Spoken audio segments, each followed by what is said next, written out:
Hi everyone, so this is going to be my reflection for The Dot by Peter H. Reynolds.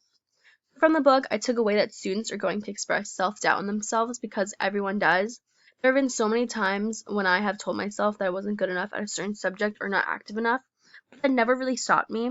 I persevered because my support system continuously pushed me to be the best version of myself. My teachers always helped me to reach my full potential, and I think all educators should strive to do the same for their students.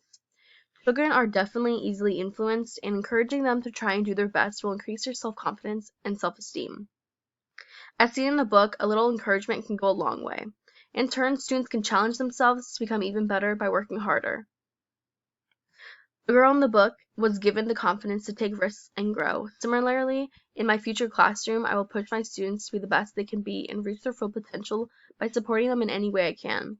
For example, if they're struggling with being creative, I can show them ways to get their creativity flowing. So they could search Pinterest, they can create a dot on their page, anything that can help them get out of that funk and for them to realize that they really are capable of anything that they put their mind to will be so amazing. And also, when students are having moments of self-doubt, I can encourage them and speak highly of them and their abilities. I believe that every student is capable of learning and being amazing, and I want my future students to acknowledge that. So that is what I was able to take away from The Dot by Peter H. Reynolds. Thank you so much.